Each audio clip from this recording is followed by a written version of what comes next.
I was just a necromancer who commanded monsters. So why are my guild members panting beneath me now? Hashtag magebottom plus parasite hashtag necromancer top. The guild's stronghold, penthouse top floor. Kyan's study was thick with the intoxication of victory.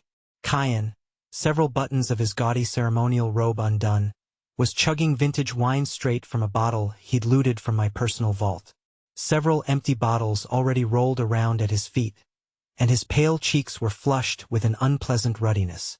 Heh. Turns out that gloomy necromancer bastard was nothing after all.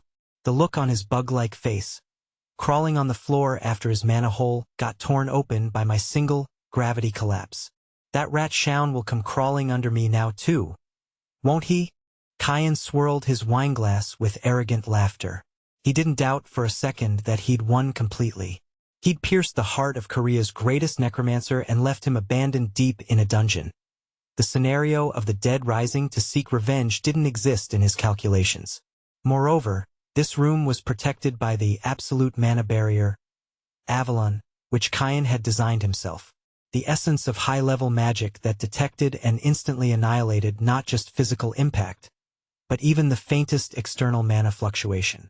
That was why Kyan remained so confident even as he drank himself into a stupor. But he didn't know what kind of monster my first familiar, Shaun, had been reborn as. Familiar Shaun's special authority, shadow submersion, copies the barrier's mana wavelength to match the shadow's frequency. Does not contact the barrier, instead becomes part of it, seeping in silently. Master, the defense line has fallen. Shaun's cold voice came from within the shadows. Shaun had already abandoned his human form, becoming a single thread of shadow that passed through the gap in the barrier like a ghost. The absolute barrier Kyan had bragged about collapsed pathetically the moment Shaun gave the mana core inside a slight twist. I stepped into Kyan's sanctuary through the shadow passage Shaun had opened for me. What? Why are the lights? Kyan belatedly noticed the shadows growing unnaturally long and his eyes went wide.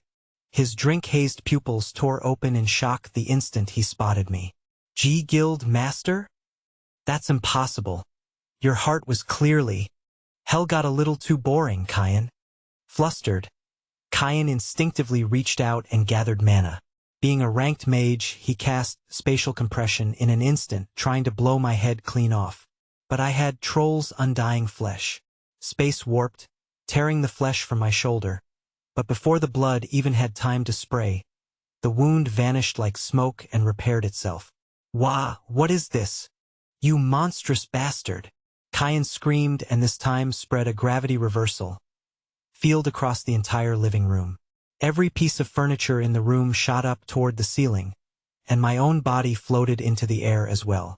Seizing that opening, dozens of mana spears formed around Kyan and poured down toward me. Shaun! At my call, a silver afterimage leapt out from the darkness. Shaun used the suppleness of Shadow Arachne to ignore the gravity field and dash along the wall. Threads of shadow spun from Shaun's fingertips snatched Kyan's mana spears out of the air and smashed them into each other. Crockum! While Kyan faltered from the shockwave of the explosion, I ignored gravity and kicked off into the air. My boot, charged with Ogre's might, tore through his mana shield like paper and drove into his chest. Guck! Ah! Kyan was sent flying clean through the living room wall and slammed into the study. He struggled desperately to gather his wits and form a complex hand seal, but Shaun's shadow threads were already embedded in every joint of his 10 fingers, sealing his movements. Didn't you say a mage's fingers are his life? Well, from now on, those fingers will only be used to please me. I grabbed Kyan by the hair as he coughed up blood, crawling on the floor. The stench of alcohol and fear reeked from his once noble mage's robes. Warning. Target's HP is at 0.8%. Near-death state confirmed. Exclusive skill, Abyssal Hybridization, is beginning. The essence I would inject into him this time was the Abyssal Grimoire, Empty Vessel. A curse that would completely drain his mana circuits and remake him into a slave of thirst that could only ever be filled by my mana. Please, don't. I'm begging you. Guild Master, I was wrong. I'll do anything. Yeah, you'll do anything. For the rest of your life without ever being allowed to die.